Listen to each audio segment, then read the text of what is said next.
രേഷൻ ടോക്സിൻ്റെ അടുത്ത വീഡിയോയിലേക്ക് സ്വാഗതം. ഇന്നിപ്പോൾ നമ്മൾ പറയുന്നത് വെച്ചാൽ ഇപ്പോൾ Dominic and the ladies purse എന്ന് പറയുന്നത് മമ്മൂട്ടി കമ്പനിയുടെ 6ാമത്തെ സിനിമയായിരുന്നു. അപ്പം മമ്മൂട്ടി കമ്പനിയുടെ 5 സിനിമകളും വലിയ രീതിയിലുള്ള ഒരു വിജയം നേടി എന്ന് നമുക്കറിയാം. 6ാമത്തെ സിനിമയായിട്ട് Dominic and the ladies purse എന്ന് പറയുന്ന സിനിമയെ സംബന്ധിച്ചിടത്തോളം അതിനൊരു മിക്സഡ് ആയിട്ടുള്ള റെസ്പോൺസാണ് തിയേറ്ററിൽ ഇന്ന് ആദ്യ ദിനം മുതൽ ലഭിച്ചത്. എന്നാലും അതിലൊരു ബഡ്ജറ്റ് 8 കോടിക്കകത്ത് നിൽക്കുന്നതുകൊണ്ട് ഒരു 20 കോടി 21 കോടി അത് ഒരു 21 കോടിയാണ് ശരിക്കും പറഞ്ഞാൽ അതിൻ്റെ ഒരു വേൾഡ് വൈഡ് കളക്ഷനായിട്ട് ശരിക്കുള്ളൊരു സാക്നിൽക്ക് പുറത്ത് വിട്ടിരിക്കുന്ന ഒരു കളക്ഷൻ എന്ന് പറയുന്നത്. അല്ലാതെ പല ആൾക്കാർ 26 കോടി 27 കോടി എന്നൊക്കെ അവകാശപ്പെടുന്നുണ്ട്. പക്ഷേ ഞാൻ അങ്ങനൊന്നും അവകാശപ്പെടുന്നില്ല. കാര്യം ഞാൻ സാക്നിൽക്കിൻ്റെ കണക്ക് വെച്ചിട്ട് ഇന്ന് വരെ സംസാരിച്ചിട്ടുള്ളത്. അതും പ്രകാരം 21-22 കോടിയോളമാണ് സാക്നിൽക്ക് പറഞ്ഞിരിക്കുന്ന കളക്ഷൻ എന്ന് പറയുന്നത്. അപ്പം അത്രയും ഒരു കളക്ഷൻ കിട്ടിയതായിട്ട് കണക്കാക്കുമ്പം പോലും അതിൻ്റെ ഒരു ബഡ്ജറ്റ് ഒരു 8 കോടിയാണ്.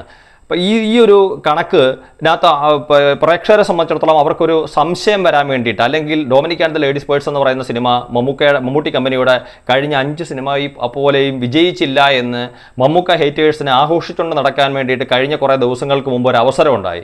അത് മറ്റൊന്നുമല്ല, സുരേഷ് കുമാറിൻ്റെ നേതൃത്വത്തിലുള്ള പ്രൊഡ്യൂസേഴ്സ് അസോസിയേഷൻ വിളിച്ചുകൂട്ടിയതിനകത്ത് കഴിഞ്ഞ ജനുവരിയിൽ, അതായത് 2025 ജനുവരി മാസം റിലീസ് ചെയ്ത സിനിമകളുടെ കൂട്ടത്തിൽ രേഖാചിത്രം എന്ന് പറയുന്ന ഒരേ ഒരു സിനിമ മാത്രമേ വിജയിച്ചുള്ളൂന്നും മറ്റ് സിനിമകളെല്ലാം ഒരു പരാജയമായി എന്നും സുരേഷ് കുമാർ അവകാശപ്പെട്ടു. ആ കൂട്ടത്തിൽ ഡൊമിനിക് ആൻഡ് ദ ലേഡീസ് പേഴ്സിൻ്റെ ഒരു ബഡ്ജറ്റ് അദ്ദേഹം പുറത്തു വിട്ടിരുന്നത് ഏതാണ്ട് 19 കോടിയോളം രൂപ അതിൻ്റെ നിർമ്മാണ ചെലവായി എന്നുള്ള രീതിയിലാണ് അദ്ദേഹം ഒരു കണക്ക് പുറത്തുവിട്ടത്.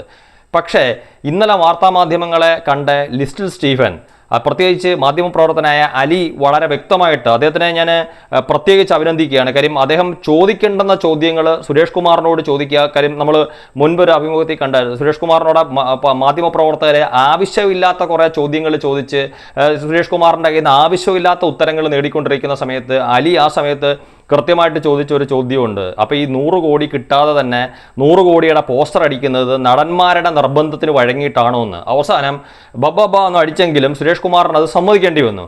ഇപ്പോഴും അലി കൃത്യമായിട്ട് ഒരു ചോദ്യം ചോദിച്ചു. ഇപ്പം അലി ലിസ്റ്റ് സ്റ്റീഫനോട് ചോദിക്കാനുള്ള കാര്യം എന്താണെന്ന് വെച്ചാൽ, ലിസ്റ്റ് സ്റ്റീഫൻ പറഞ്ഞത് ടൊവിനോ തോമസിൻ്റെ പേര് എടുത്തു പറയാനുള്ള കാര്യം എന്ന് പറഞ്ഞാൽ, ടൊവിനോ തോമസിൻ്റെ സിനിമയാണ്, അതായത് പ്രമുഖരായിട്ടുള്ള നടന്മാരുടെ സിനിമകൾ റിലീസ് ചെയ്ത കൂട്ടത്തിൽ നഷ്ടമുണ്ടായിട്ടുള്ള ഏറ്റവും വലിയൊരു നഷ്ടം ഉണ്ടായത് ടൊവിനോ തോമസിൻ്റെ സിനിമയും അതുപോലെ ലാഭം ഉണ്ടായത് ആസിഫ് അലിയുടെ സിനിമയും. അപ്പോൾ അലി എടുത്ത് ചോദിച്ചത്, അങ്ങനെയാണെങ്കിൽ മമ്മൂക്കയുടെ സിനിമ, അതായത് ഈ ടൊവിനോ തോമസിനെ ആസിഫ് അലിയൊക്കെ കാട്ടിലും മൂല്യമുള്ള മലയാളത്തിലെ നമ്പർ 1 താരത്തിൻ്റെ സിനിമയെ സംബന്ധിച്ചിടത്തോളം അന്ന് സുരേഷ് കുമാർ ആ സിനിമ ഒരു പരാജയപ്പെട്ടു എന്നുള്ള രീതിയിൽ പറഞ്ഞു. പക്ഷേ എന്നിട്ടും ടൊവിനോ തോമസിൻ്റെ മാത്രം പേര് പറഞ്ഞതിനെക്കുറിച്ച് അലി ചോദിച്ചപ്പം ലിസ്റ്റ് സ്റ്റീവൻ പറഞ്ഞ എന്താണെന്ന് വെച്ചാൽ, മമ്മൂട്ടി കമ്പനിയുടെ പടത്തിൻ്റെ ബഡ്ജറ്റോ അല്ലെങ്കിൽ ആ സിനിമയുടെ ലാഭമാണോ നഷ്ടമാണോ എന്നുള്ളത് പറയാറായിട്ടില്ല.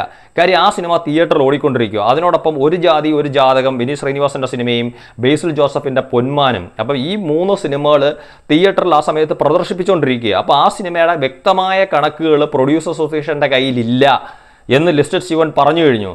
അപ്പം എന്നിട്ടും സുരേഷ് കുമാർ അനാവശ്യമായിട്ടാണ് ശരിക്കും പറഞ്ഞാൽ അന്ന് Dominic and the ladies purse എന്ന് പറയുന്ന സിനിമ ഒരു നഷ്ടമാണെന്നുള്ള രീതിയിൽ വരുത്തി തീർക്കാൻ വേണ്ടി ശ്രമിച്ചത്.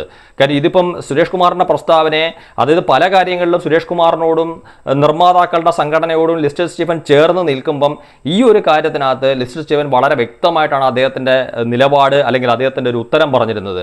കാര്യം അതും പ്രകാരം നോക്കുമ്പം Dominic and the ladies purse എന്ന് പറഞ്ഞാൽ അതിൻ്റെ നിർമ്മാതാക്കൾ അവകാശപ്പെട്ട കണക്ക് 8 കോടി ബഡ്ജറ്റ് മാത്രമേ ഉള്ളൂ.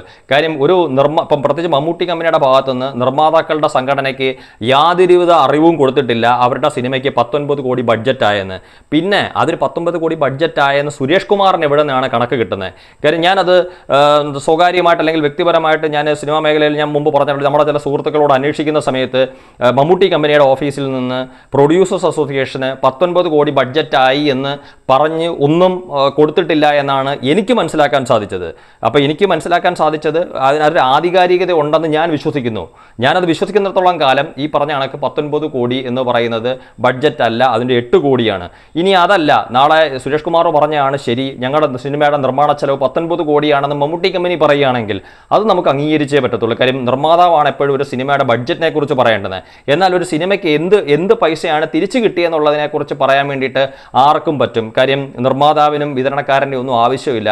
ഇവിടെ ട്രാക്കർമാരുണ്ട്, അത് ട്രാക്ക് അറിയപ്പെടുന്ന ഇഷ്ടം പോലെ വെബ്സൈറ്റുകളുണ്ട്, കണക്കുകൾ കൃത്യമായിട്ട് പുറത്തു വിടുന്നത്. നമ്മൾ പറയുന്ന കണക്ക് സ്റ്റാക്ക് മിൽക്ക് പോലെ ആധികാരികമായിട്ടുള്ള. അപ്പോൾ അതുകൊണ്ട് ഒരു സിനിമയുടെ കിട്ടിയിരിക്കുന്ന കളക്ഷൻ മറച്ചു പിടിക്കാൻ വേണ്ടിയിട്ട് ഒരു നിർമ്മാതാവ് അല്ലെങ്കിൽ ഒരു വിതരണക്കാരൻ തയ്യാറായാലും കണക്ക് കൃത്യമായിട്ട് ട്രാക്കർമാർക്കുണ്ടാവും. അവിടെ ആർക്കും ഹൈഡ് ചെയ്യാനും അല്ലെങ്കിൽ പെരുപ്പിച്ച് കാണിക്കാനും പറ്റത്തില്ല. അങ്ങനെ പെരുപ്പിച്ച് കാണിച്ചാൽ മുൻകാലങ്ങളിൽ ചില ആൾക്കാർ നാണം കെട്ട കണക്ക് ഇനിയും ചില നടന്മാർ നാണം കെടേണ്ടി വരും.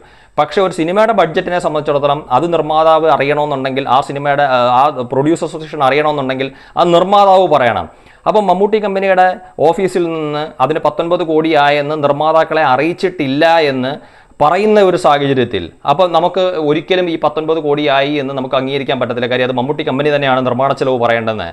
ഇപ്പം സുരേഷ് കുമാറിൻ്റെ തന്നെ പറഞ്ഞ കണക്ക് ആൻ്റണി പെരുമ്പാവൂർ 141 കോടി രൂപ ഇതുവരെ ലാലേട്ടൻ്റെയും പൃഥ്വിരാജിൻ്റെയും പ്രതിഫലം കൂട്ടാതെ 141 കോടി ആയിട്ടുണ്ടെന്നും ഇനിയും കുറേ വർക്കുകൾ ബാക്കി കിടപ്പുണ്ടെന്നും പറഞ്ഞ കണക്ക് സുരേഷ് കുമാർ വിളിച്ചു പറഞ്ഞാൽ ഇപ്പോൾ സുരേഷ് കുമാർ ഖേദിക്കുന്നു എന്നൊക്കെയാണ് ലിസ്റ്റ് സ്റ്റീവൻ പറയുന്നത്. കാര്യം അങ്ങനെ പറയേണ്ടിയിരുന്നില്ല, ബിസിനസ് നടക്കാത്ത ഒരു സിനിമയെ സംബന്ധിച്ചിടത്തോളം എന്നൊക്കെയാണ് ഇപ്പോൾ പറയുന്നത്. അപ്പോൾ ഇത്ര ഒരു സിനിമയുടെ നിർമ്മാണ ചെലവ് എപ്പോഴും അതിന് പിന്നെ സുരേഷ് കുമാർ പറയുന്നത് ആൻ്റണി പെരുമ്പാവൂർ പറഞ്ഞു എന്ന്. മമ്മൂട്ടി കമ്പനിയെ സംബന്ധിച്ചിടത്തോളം അങ്ങനെ മമ്മൂട്ടി കമ്പനിയുടെ ഭാഗത്തുനിന്ന് യാതൊരു ഔദ്യോഗികമായിട്ടുള്ള അറിയിപ്പുകളോ അതിൻ്റെ ബഡ്ജറ്റ് 19 കോടി ആയി എന്ന് സുരേഷ് കുമാർ ഒരിടത്തും അങ്ങനെ പറഞ്ഞ് നമ്മൾ കണ്ടില്ല. അദ്ദേഹം ആധികാരികമായിട്ട് വന്നിരുന്നങ്ങ് പറയുകയായിരുന്നു.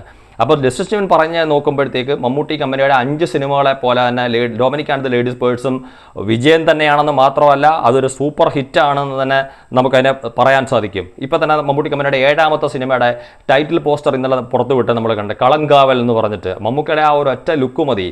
ആ സിനിമയും ഹിറ്റ് ചാർട്ടിൽ തന്നെ സ്ഥാനം ഉറപ്പിച്ചു കഴിഞ്ഞുവെന്ന് നമുക്ക് ഇപ്പോൾ തന്നെ പറയാൻ സാധിക്കും. എന്തായാലും ഇതുവരെയുള്ള എല്ലാ സിനിമകളെ പോലെ മമ്മൂട്ടി കമ്പനിയുടെ 7ാമത്തെ സിനിമയും വലിയൊരു വിജയമായി തീരട്ടെ. Thank you.